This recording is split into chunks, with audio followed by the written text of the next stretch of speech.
Welcome into the Vandy Sports Podcast alongside Chris Lee, Joey Dwyer, Will, football contributor as well.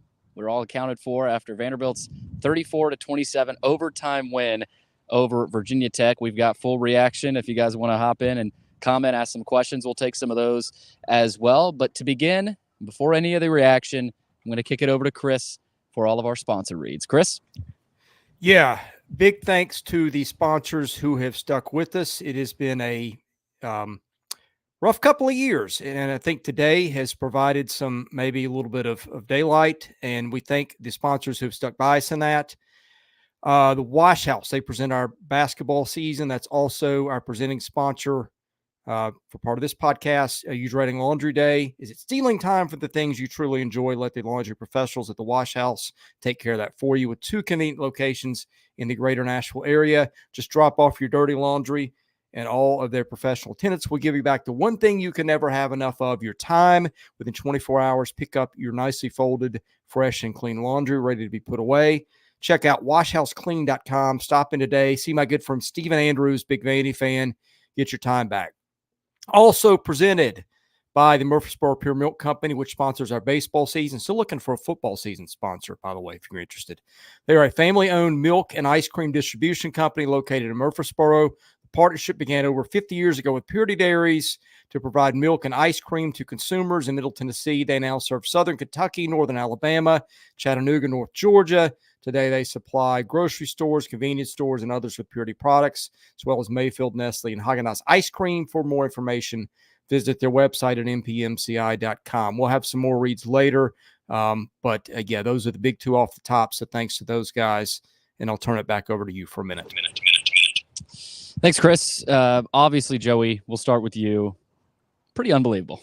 I mean, we were all pretty stunned about this, but I think the number one thing we learned is that Vanderbilt has a quarterback. Yeah, Vanderbilt does have a quarterback, and he's got some edge to him. He's got some improbability. He's got some creativeness. He was excellent today. Diego Pavia, I think we always knew was the guy, but today really affirmed that for a lot of us. He was tremendous. Drove him up and down the field, didn't turn it over. He had that one scare with an interception, a few fumbles in the backfield, but made sure to stay on all of them. Billy, he was electric today. I don't think there's any other way to put it. He was excellent. He wasn't Carson Beck. He only threw for, 190 yards, but, man, he was good. He ran for over 100 yards. And I think Diego Pavia is exactly what Vanderbilt needed. I just feel like last year they didn't have enough edge. And Clark Lee talked today about how last season, if they got down like they did in the third quarter and kind of fell apart, that was about it for them. Today, they went down 27-20 after having a 17-0 lead, and they came back and won, Billy. Brian Longwell said they couldn't have done that last year, and I don't think they could have. I think Diego Pavia is kind of the leader they need to be able to get through that, and I think just as a whole, they're a better-built team in terms of how close they are about the personalities they have, and Billy, today was a huge measuring stick game for them. It felt like this was kind of the definition of one. This was a team that came in with a lot of buzz, a lot of anticipation. A lot of national media people were saying Virginia Tech was a borderline college football playoff sleeper. They did not prove to be that today, but Vanderbilt proved to be a whole lot better than I think we thought or the national media thought as well. They were really, really good, and I think it was validation for Clark Lee in terms of how he's built it. There's been a lot of changes this offseason. There's been a lot of change to the procedures that he's had, and just everything that he's poured into this program finally paid off for him today. And doesn't mean that this is going to be a great season or anything like that. He made sure to preface this one game. But I think it was a big deal today that they're able to point to a result now when they talk about their process. And obviously today is a really, really good one that I'm not sure they would have had. They came in as 13.5-point underdogs. And I certainly did not think that they were going to come in and win this game. And it wasn't even weird. It wasn't even a fluke. And I think that was probably the biggest thing. They were fine on the line of scrimmage. The talent differential didn't look huge. And obviously, they didn't turn it over, but they also didn't have any huge, outlier plays that I think a lot of the time you think the Vanderbilt has to have to win a game like this.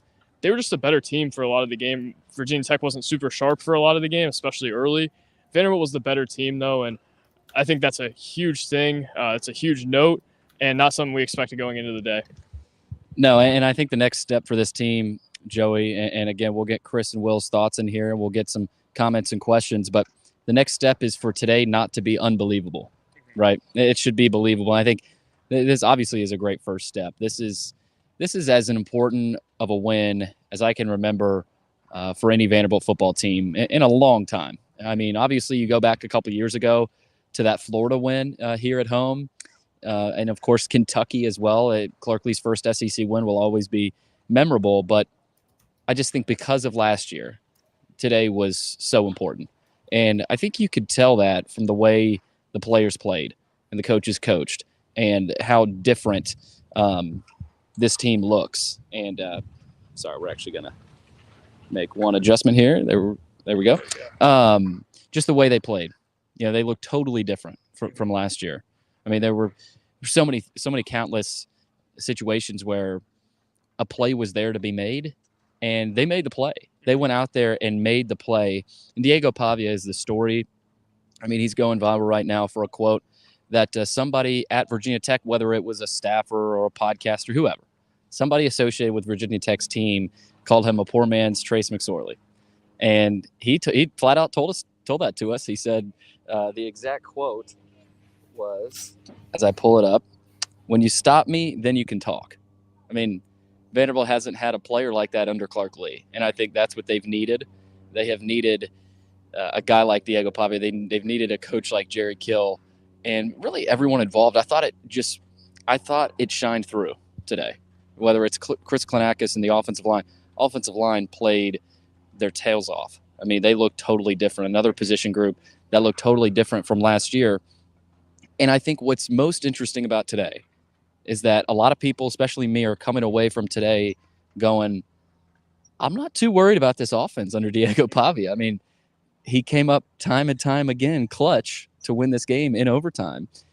I'm coming away saying, if this defense can be good enough, I think this could be a postseason team. And that's totally reversed. I think before the season, we were talking, man, this defense is going to be improved, I think, under Clark Lee, obviously, and be better. But this offense might really struggle. Well, we were dead wrong. And obviously at fall camp, we haven't been there the last week and a half, 2 weeks. And so, that's part of it, and part of week ones is that you don't want to show your opponent anything, right? You don't want to get anything out there in the public. So I thought it was a really good strategic use of that. Richie Hoskins hinted at that, here in the last couple of weeks. We've really made some strides offensively, and there were so many different looks today. And there were a couple of times where up in the booth, we had told ourselves, man, haven't seen a ton of Cole Spence, or, we haven't even seen Eli Stowers catch a football. Well, their time is coming. Their time came, and they made the plays. The plays that were there to be made, they made. Now, there's still a lot of missed opportunities out there. I thought it very easily could have been either 20-0 or 24-0 at the half.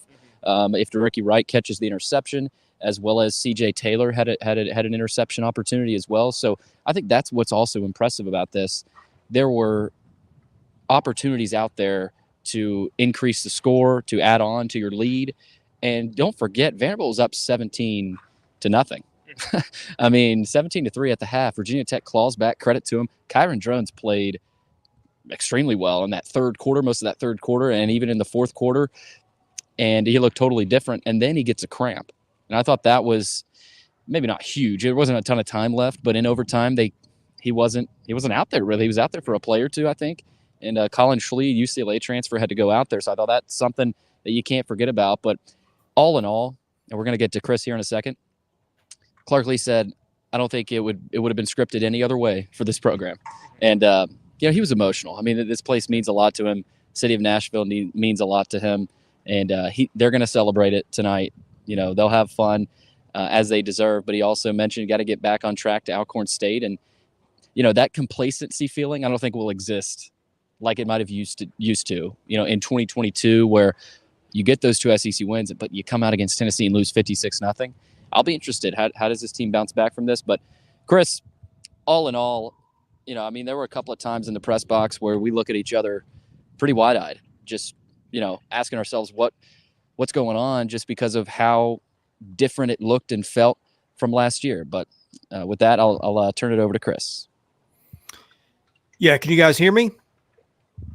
I think we all use the word surreal at different times throughout the day. And I've covered enough of these to where even when they were up 17-0, we were all sitting there talking about this at halftime when it was 17-3. I said, I'm really interested to see the second half because Tech's going to have gotten used to whatever it was that they weren't expecting to see that they saw, make adjustments. You figured Drones was going to be better than he was.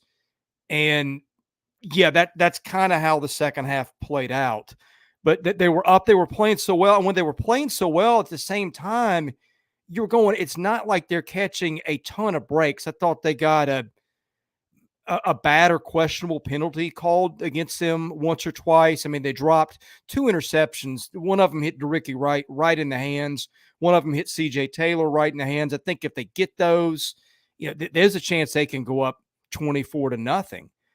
So it wasn't like everything was going their way at that point. And then what happened was the thing I've seen happen so many times, where Tech catches fire, they blow it, and next thing you know, they're down with 4 minutes left. And the way they blew the lead was one of the worst imaginable ways, because, I mean, they blew a coverage as bad as you'll ever see it. I don't know whose fault it was or what. And that's just like at that moment you're going, okay, this is kind of the spot where it is always over. And then Pavia comes back. They get a touchdown. They even got the ball back again with the time to, with the chance to go ahead at the end. And Brock Taylor was really good all day, missed a field goal that I'm going to guess he hits most of the time. And then that's the gut punch where you're just like, okay, now you send it to overtime. You feel like Tech's the better team. And this is where they don't win it. They don't get the ball first. That's not really the spot you want to be in. And we know how to turn it. And it would just, adding to the surreal part, guys, there were just little reminders about what they're up against all the time. And they came out in the press conference. You heard allusions to the chemistry issues last year and just how tough last year was on everybody. But there was a time, I think it was the Alexander touchdown pass. Billy, I turned to you and I didn't see the official signal. And I was just like, did that count?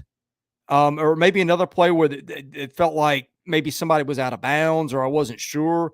And what it was, and I couldn't really articulate it at the time. Usually when you're in a home team stadium and a team makes a play like that in a big spot, there's this eruption from the crowd where the signal goes up on that sideline and everybody's cheering, and like you don't have to ask because like, okay, maybe I didn't see it, but the ref is signaled touchdown. The reaction, there were so few Vanderbilt fans there, and the reaction was so muted, like it was confusing. You're like, okay, they just made a big play to go ahead, maybe, but I'm not hearing the reaction from the crowd. And that was kind of just a reminder of kind of where they've been. And Diego Pavia even said it. Look, he's at New Mexico State, which is, probably a bottom 5 football program in the country. And he said, I've never played an environment at home where we're outnumbered by the other team's fans. And they weren't outnumbered by a little bit. They were outnumbered by a lot. So I thought in the spot they were in to win that game, the way they won it was remarkable. And I think a lot of the talk is going to be about Diego Pavia, and that's all fair. He was everything that people had said he could be, maybe and then some. It wasn't just the stats. It was when he made the plays. But you just didn't know. I mean, look, you stand next to him. He's not a big guy. He's maybe 5'9". You're thinking, he's not thrown against defensive lines that are as big as these. Guys are going to have their hands up in passing lanes that he's not used to. Didn't matter. Kid just made one play after another. And if he's not SEC Player of the Week next week, I might be a little surprised. We'll see what happens, especially with LSU and Southern Cal tomorrow night. But I think he was everything that you hoped he would be and more today, and really brings him a spark and an energy. And I think he's a guy that this fan base is going to get behind. Number 2, I don't know, Billy, you alluded to it earlier. I think the unsung hero of that game was the defensive line, because they got sacks and stops at big times. You had Zunk with the 2 sacks at the end of the half. You had Zaylen Wood with the big sack. What was it? Third and goal from the 8. He gets a sack to make it 4th and 13. That was a big one. I think there was another big player too late. Glenn Seabrooks had the pick. I think one of the things that's gotten lost in the way that Pavia played, their defensive line really showed up today. Sidner, Wood, all those transfers. Zunk took a step up. Seabrooks with the pick. Those were 2 of my bigger takeaways from today. No, by the way, Quincy Skinner really played a good game. Had that big drop at the end, but I thought he looked better today than probably we saw him look in fall camp. Yeah, I agree, Chris. I think that this was a statement victory for Vanderbilt. They were 13.5-point underdogs going into this game. You see a lot of fans in the Virginia Tech camp saying that they believe they were going to beat us by 45, and last season was obviously not ideal.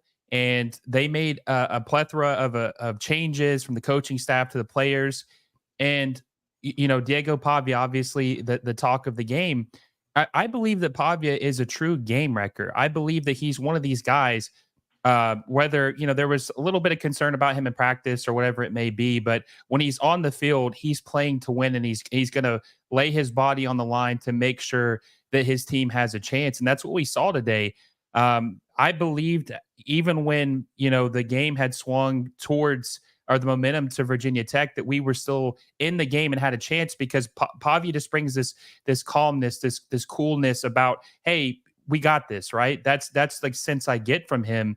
And I believe that he played maybe doesn't blow off the stat sheet, right? You said 190 yards, I think, is what Joey said his passing yards was, and he had 100 rushing yards. But he was efficient. He made the throws he had to make. The receivers were good. Quincy Skinner, like you said, had a great game. The offensive line was really good. I thought the offensive line held up pretty well. To my just looking back on the game, I can't think of a broken down play or a sack that Pavia took off the top of my mind. But it just felt like the whole offense unit played better than maybe a lot of people thought they were going to heading into this game. And the defense was very organized, played a very great first half, obviously went to half 17-3. And I think we saw a lot of the rewards from Clark Lee calling the game, right? We saw a huge difference from what Nick Howell was doing last season. And I think that one of the things that did surprise me, though, is that I thought the defense was going to have to carry the offense going into this game if we wanted a chance to win, because I thought it was going to be an ugly game. And if we were to win, it was going to be like probably a 13-10 or maybe 14-10 win. But it was actually the offense who bailed the team out, in my opinion, in the second half when the Virginia Tech thing started to kind of open up. And Chris said that they made adjustments on the offensive side of the ball and really started to open things up. The offense had this, like I said, Pavia had a calm, cool, collected approach about himself, and they were able to score when it really mattered. And I think that in years past, that wouldn't have happened with the other quarterbacks, with the Swan, the Mike Wright, Ken Seals. This just felt different, like they were in the game no matter what, or even if they were down and momentum was swinging, that they had a chance. So I think that this is a positive first game, gives me a lot of hope for what's to come to this season. And I think a lot of us, especially everybody that's talking right now, and even the fan base, has to reevaluate what our expectations are for the season, because, they played we didn't expect them to win this game, Chris, but they came out there and they won a tough fought game. And I think that this is a great start to the season. And one of the funny things too, about they made a comparison about McSorley being a poor man's McSorley. I told Billy and Joey before the season started that Pavia kind of had that Stetson Bennett aspect to his game, where he was always underappreciated, people counting him out. Smaller guy, like you said, maybe 5'9", 5'10". I think that's about what Stetson Bennett's height was. But they were game wreckers. They made these X factor plays that kept their team in it. I'm not saying we're going to win a national championship. I think we need to halt the brakes on those expectations. But I do think that Diego Pavia, Chris, is going to keep this team into a lot of games they shouldn't be into. And I don't think we've had a quarterback like that. I don't even, now this might be kind of a crazy take, but I just think the way he plays and the mobility he has, I think that he's probably might be the best quarterback we've had in probably a decade, even maybe better than Shermer, because he's able to do things with his legs, and Shermer couldn't do that. Yeah, I'm not going to put him ahead of Shermer yet, but it feels like they got some things that they can do at that position that they haven't had. And like you've seen guys that can run like Mike Wright, but you just didn't trust the arm. This is a guy unlike they've had, and it's a guy that's, pulled one out of the fire today and has done that in adverse circumstances. They blitzed Auburn a year ago. They haven't had a package quite like the one he's bringing, and a guy with a little chip on his shoulder. And I think that's exactly what they need. Yeah, I think they responded just about as well as they could to the big moments today. And I don't think Vanderbilt teams have done that super well in the past. And something I also wanted to note, they did it largely without Cole Spence. Cole Spence, I don't think even had a target today, and we thought he was their best player on offense throughout fall camp. I mean, Billy, without their number one target throughout the fall, they go and beat Virginia Tech. I mean, that was just an extraordinary effort to finish that game off. And I think they took on kind of Diego Pavia's personality throughout the end of the game. And also want to shout out Cedric Alexander, who I thought was excellent today. I thought the stat sheet wasn't super kind to him, but he ran really hard, ran harder than I thought he had in the past. Obviously, hurdle a guy, it feels like it was hours and hours ago, but I just think their offense looked way better than I thought it would. Quincy Skinner, I thought, was really good besides the drop. And I think their defense flashed more than I think we've given them credit for. Obviously, kind of fell apart there in the third quarter, but Randon Fontenette was all over the field today. I thought the defensive line was a lot better, and maybe that's my number one optimistic takeaway outside of Pavia today is I thought they looked a lot more capable on the line of scrimmage than they have in the past. I think they looked like they belonged on the field with Virginia Tech, and I think last year in these type of games, at the skill positions, at times they looked like they belonged. You look at Will Shepherd, Lennon Humphreys, guys like that. They just had nowhere near enough on the line of scrimmage, and I think today they did that, and it made the talent gap look a whole lot smaller than it has in the past. Clark Lee, Tim Beck, and Jerry Kill, I think, out-schemed Virginia Tech, but also I just think the talent gap is a lot smaller than it used to be.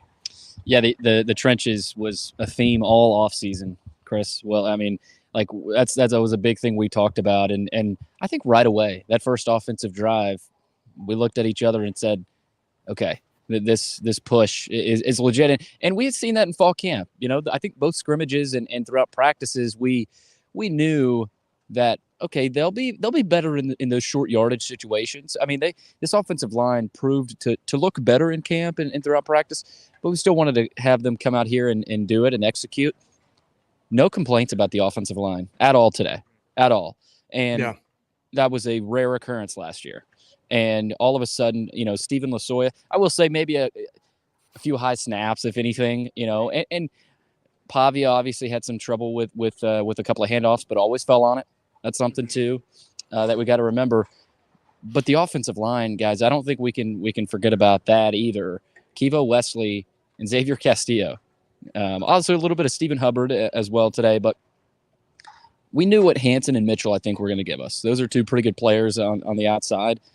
What is Castillo and Wesley going to give you? Well, I mean, we didn't talk about them. You're not going to talk about offensive line very often, but that's a good thing if you don't. Because we're struggling to find anything bad. I'm sure if we look back at the tape and Clark and Klenakis look back at the tape, they'll find some things. But Chris, that was such a rare occurrence last year that for them to have that maybe not solved, it's still week one, but today was a really good start against a D-line we talked about all week that has some NFL prospects and some good players. It's a Brent Pry defense. He was with James Franklin here at Vanderbilt, and Vanderbilt's offensive line did enough. And again, I'm not going to say they were overpowering or just straight maulers, but Chris, they did enough, and I think that's a really good sign for this season. Billy, there's a lesson here that we've not brought up yet, and it's that coaching matters. I mean, I was not feeling great about this season just because I just didn't think they had the talent. But sometimes when you're not well coached and you bring in guys that can coach, it makes a bigger difference than you can kind of realize. And I remember, and I don't mean to bag on this guy because I loved him as a person, but Robbie Caldwell that last season, they were just so bad. It never occurred to me that when James Franklin came in, they were going to be competitive, and go to a bowl game the next year. It just never entered the picture. I'm not going to go as far and say it's going to be a transition like that this year, but let's look at what they did, okay? The play calling on offense, I liked today. The play calling on defense, I loved. Maybe they got a little blitz happy at times. They got burned by that, but they figured it out. Last play of the game, they didn't do that. They dropped back in coverage. That they held their coverages. Ball had nowhere to go, went through the end zone, ball game. So offensive and defensive corner, I thought Clark called a really good game, and I thought that Jerry Kill and Beck did too. Strength and conditioning, my goodness. You mentioned the offensive line. I mentioned the defensive line.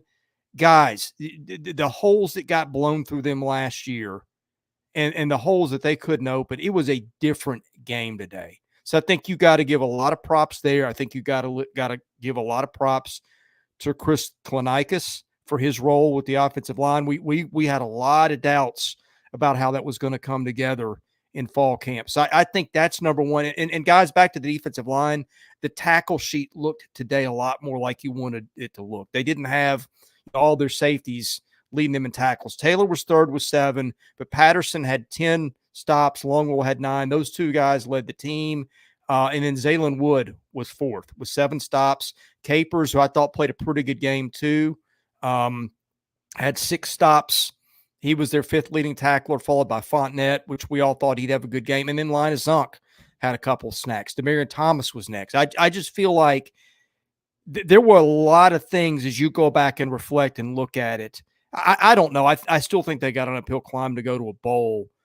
But I'm watching some other teams. I'm watching South Carolina right now go into halftime leading Old Dominion 13-7. I think they had negative passing yards or close to it midway through the second quarter. I'm watching Florida get destroyed by Miami, and maybe that's a lot about Miami. But it feels like they have closed the gap in a lot of ways since last year. Chris, and I think coaching deserves a big credit for that. When is the last time you can remember Vandy playing a complete game like this? Because this was a complete game to me from top to bottom. The special teams was good from Brock Taylor. The punting was good. The defense was good. The offense was good. The whole entire football team came to play today. I can't say that there was one position, or not position group, but side of the ball that played badly today. I would go as far as to say complete game, because let's put the shoe on the other foot. Let's say they lose this in overtime.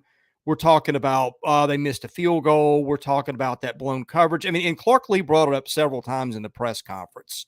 Our third quarter was horrible. And that coverage that they blew, I don't know what happened there. And guys, here's the thing where I am a little concerned. Their cornerback play in the second half. Height was out for a little while. We don't know what happened with Colby Taylor. I felt like when Height and Taylor were on the field, I don't know if it's coincidence, I thought they looked really good in the first half. I thought the front end and the back end were playing really well together, and you didn't have receivers running free and stuff like you had a little bit more in the second half. But to your point, Will, I wouldn't completely invalidate that either. That is one of the more, I guess I would use the word balanced. I think that's one of the more balanced games they played in a while.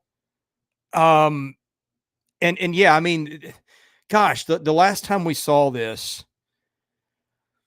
maybe the Florida game 2 years ago. Well, I mean, but even then they weren't throwing the ball that well. It's been a minute. I mean, and even when Mason won some big games, it felt like, that was Shermer and those guys putting up some big numbers and the defense didn't have it. It felt like, it did feel like one of the more balanced performances they've had. And look, maybe we'll look back at the end of the season. Maybe Virginia Tech wasn't as good as we thought, but today felt like they took a pretty significant step in just about it. And by the way, Martell Hyde had a punt return at the end that almost set up a game-winning field goal. Brock Taylor kicked 2 pretty long field goals. Brock Taylor would have hit that one from 50 if they don't get the penalty there.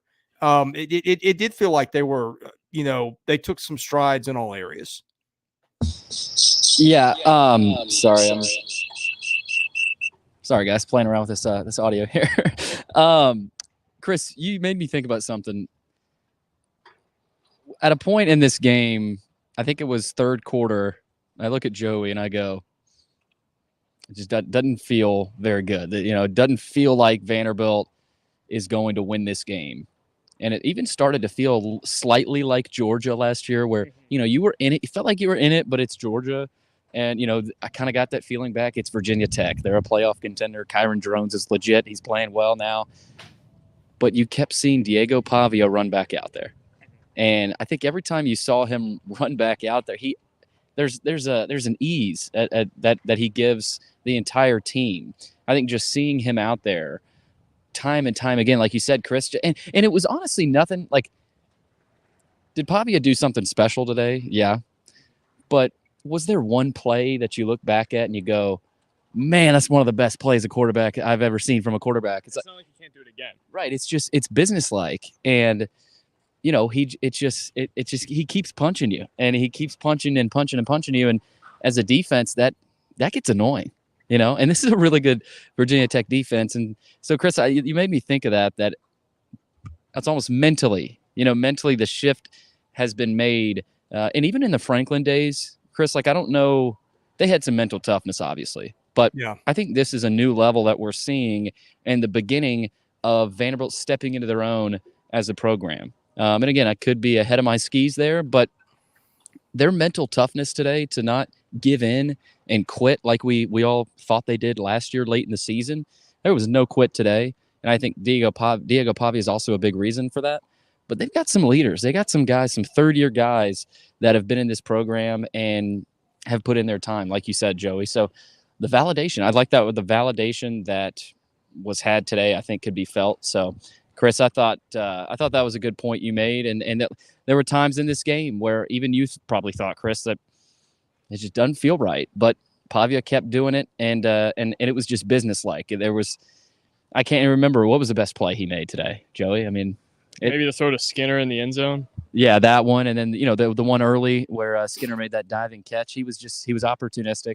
And Chris, the thing that stands out to me about Pavia is, and I told Joey this, his ability to make one more move and get an extra 3-4 yards instead of being down at that first contact. As a state champion wrestler, you kind of point back to that he's not going to go down on the first contact, and he's shiftier than you think. I think he's a guy. If you're a linebacker, Brumfield, whoever, I've got him. I've got Pavia ready. I'm ready to tackle him, and he just slides by, slips himself by. So I think he's got that uncanny ability, Chris, to not go down on first contact, and that's a football trait, being slippery, and I think he's got it. The other thing he's got are improvisational skills.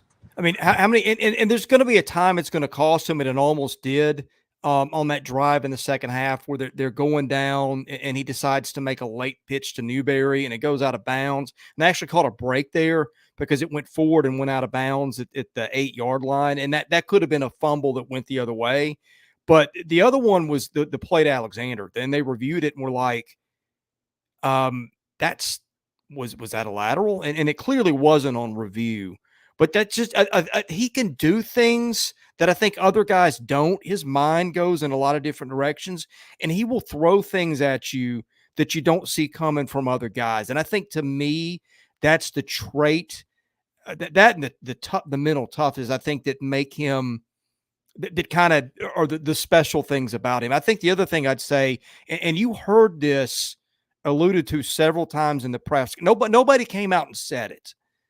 And I'm not going to name names, but I think we know where they had a particular locker room cancer. And I think, was it Clark that said, we're better off with some of those guys gone.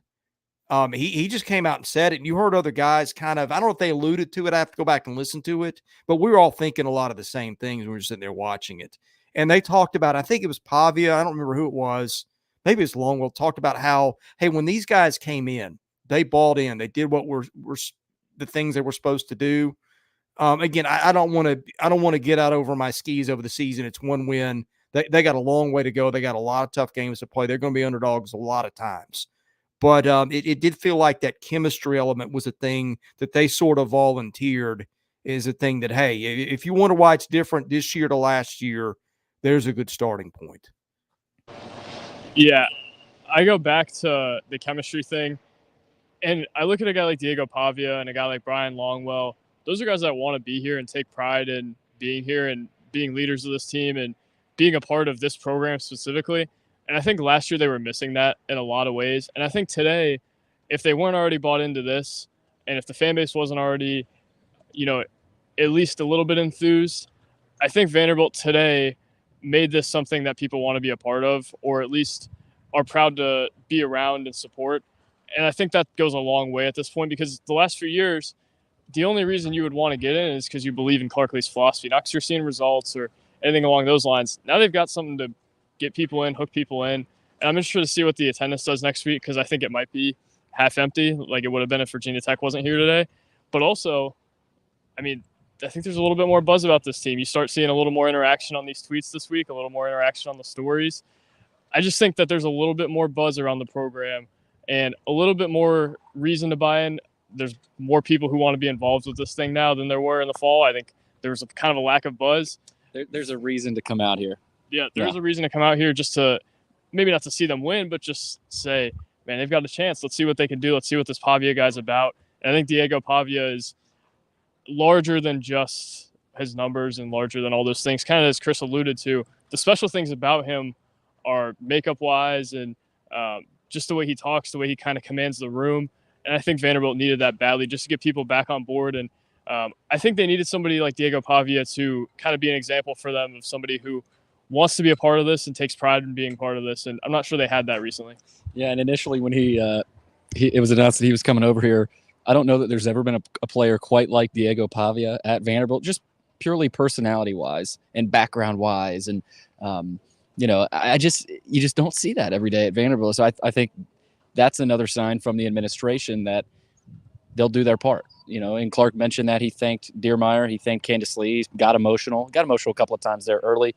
But guys, we don't want to take too much of people's times. I'll let everybody kind of go around the room, parting thoughts. Of course, we'll have podcasts all throughout this week with Alcorn State coming to town. So decent little quarterback they've got too. So that could be an interesting quarterback matchup. But Chris, we'll start with you. Parting thoughts, and we'll go Will, Joey, and then myself, and we'll wrap this thing up. Yeah, I think thanks to some other sponsors, Southern on the Belk, John Levin, and the Yeaman Packaging Systems, other guys that helped the show out. Diego Pavia, I just think is the perfect guy for this team. The more I think about it, he talked about it after the game. He said, "Man, I had no offers out of high school. Here's a kid who was a JUCO quarterback, went to New Mexico State, had a nice season, led them to a victory over Auburn." And he even said it. He said, "I had people that wanted me. They weren't Power 5.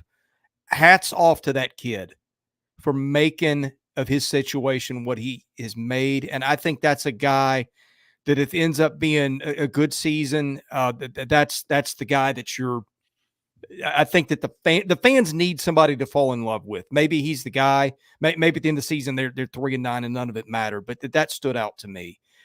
I will say this: the crowd today was glaringly bad, and it just one of the little ironies of things. They said we had students that got turned away. And I'm thinking only at Vanderbilt can you get outnumbered, maybe 3-1 and have your own fans turned away. And I get it. It's student tickets. Those are different, but they got to fix that.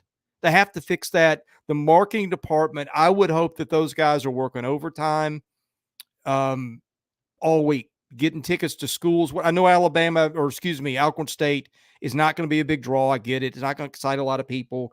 You're going to have some good games on. Maybe people want to stay on the watch. But Vanderbilt has kind of deserved what it's gotten with the crowds, but the kids don't deserve it. And I felt bad for them that they didn't have more fans in the stands to kind of celebrate it with. I hope that the school will work overtime in getting guys out for the game, because that may be the only game the rest of the year where, other than Ball State, where they're not going to be, maybe outnumbered from the jump. And I would hope that the school will work really hard to take advantage of it. Yeah, I get who it is, but get people tickets that never go to games, and use this opportunity to build a fan base. I thought the attendance was just really sad today. And in spite of all the good stuff, it just was weird. Yeah, but I will say this, Chris, I think winning fixes a lot of issues. Coming off a 2-10 season, people are going to want to wait and see before they start showing up and believing in this team again. But this is obviously a good start, ideal. This is a better start than anyone probably could have predicted. I don't think any four of us thought they were going to win today. We were just hoping it would be somewhat close, let alone be a win. So I think winning solves a lot of issues. I think that this team is going to make some noise. And I saw someone say earlier that they're going to make a lot of money on Vanderbilt this year because they're going to, I'm betting because they're going to cover or, do better than what the spread is, which, because they were a 13.5 point underdog today, which, they obviously covered that. So I think that this team is gritty. I think this team is going to fight. I think we got to reevaluate how many wins they could possibly get. And like you said, there's going to be things they can clean up like they did. Pavia, I think, fumbled the ball twice today outside of just that pitch. That historically, if that happens in a Vanderbilt game, it's over. That's going to sink the ship. So they're going to have to clean up some things. But even with all that being said, they were still able to come in here. They were able to win the game, even though it was like 60, 70% Virginia Tech fans. They had a great game or a good enough game to win. They should win the rest of their non-conference games. They should be 4-0. This was the toughest test non-conference wise. And I think, Chris, that they can sneak a win, Billy and Joey. I think they can sneak 1 or 2 wins from some of these bad SEC opponents like a South Carolina, or maybe even going to Auburn and beat them like New Mexico State did last year. And they should have a better team than they did last year, this Vandy team, than New Mexico State. So I think this is a great win to start the season off. I still want to see more. It's about the body of work, not one game. But this is a positive start, and I think fans should be excited that even if they don't make it to a bowl game, this team is going to be competing and exciting to watch. So I can't wait to see what happens. Yeah, I think today was a testament to where the program is, because I think they came into it and we were stunned, like you said, that they won this game. I think the next step for them is making sure this isn't stunning, that they can go beat a team like this. Obviously, I think a team with Virginia Tech's expectation, you're going to be surprised a lot of the time if they lose, but Vanderbilt should be on the level of these teams where they're able to beat them moving forward. I think the crowd is going to be a part of that moving forward. You look at the crowd today, like Chris said, that was a big negative. And I don't think Vanderbilt played perfect today by any stretch. Obviously, had some adversity in the third quarter, and I wasn't sure if they were going to come back from it. They had a huge blown coverage. So I think there's a lot to clean up, as Clark Lee said, but coming out of today with a win, I think does a lot of things for this program, not only on the field, but just in terms of the way they're able to market it, the way they're able to point to an example of positive trajectory. And I think that does a lot for Clark Lee beyond this season. I think there's a lot to be had now for him. And I don't think it's going to be an easy build or a build that you'll see instant gratification for. I don't think this makes them a 7-win team all of a sudden, right? But I think now you look at it and say maybe they've got a chance, maybe all the changes they've made and the way they're coached provide something for them that maybe you didn't think they initially had. So I come out of today pretty optimistic relative to their expectation level. I had it as a 3-win team. Looks to me like they're going to win at least 4 and maybe 5 or 6 based on today. But Billy, I like what I saw today. Hoping to see more throughout the year and figure out what exactly this team is. But I mean, I thought they were good on most levels today, and I wasn't kind of expecting to say that. We talked about this coming in. It was like, it's probably success if they compete with this team, look like they belong on the same field. They ran them off the field in the first couple minutes, and obviously Virginia Tech came back, but Vandy weathered the storm without Cole Spence being a real factor, and with some mistakes, with Pavia fumbling the ball. They're going to have to clean up a lot of stuff, but I don't know how you leave today not feeling good about what they've got. Yeah, and that was the biggest key. The Vanderbilt fans should feel good walking out of the stadium today. Well, they felt great. Vanderbilt fans felt great, even if there was only, 10,000 Vanderbilt fans here, maybe? A lot of Tech fans here, of course, but that's the biggest thing. Got to get the fans back in here. I think for Vanderbilt, and what a start to do that, to try to do that. What a step. Obviously, Alcorn State, and then a trip to Georgia State, and then a trip to Missouri. I'm trying to think of that next big home game, that SEC home game. Is it Alabama or Texas? Yeah. It's one of them. So maybe you get more there, but I think that South Carolina game here late in the season, Will mention at Auburn, there's some opportunities. I mean, Vanderbilt proved today that they can hang with a fringe college football playoff contender that maybe – I don't know if they're that now. Maybe not anymore. But there were a lot of people around the country that called Virginia Tech a sleeper to win the ACC. I know there were 6 in the media poll, but Kyron Drones, NFL prospect, a couple of NFL defensive players as well. Well, Vanderbilt proved they've got some talent of their own. Brandon Fontenette was my defensive MVP, made some really huge stops there early on. So, Joey, they proved they've got what it takes to make a run this year. I thought it was a nice quote from Quincy Skinner. We've got enough. We've got enough on this team to make a run this year and get to a bowl game. So, and they've got a leader. There's a reason for fans to come out here to First Bank Stadium. There obviously wasn't last year, but Vanderbilt has found a way to get a player to campus that is as electric and fun to watch as he is. And that's awesome. That's great for the team, great for the fans, great for the city. Great for business, great for us, great for everybody. So, it's good. It's good to have that feeling back. But at the end of the day, Joey, got to bounce back. Can't get complacent. You got Alcorn State, of course, and then at Georgia State, which will be interesting. But at the end of the day, huge win for Vanderbilt, 34-27 in overtime. Diego Pavia leads the team to victory over the Virginia Tech Hokies. Big thanks to Chris Lee, also a football contributor, Will, Joey Dwyer for all the hard work today. I'm Billy Derrick, and so long for another Vandy Sports podcast.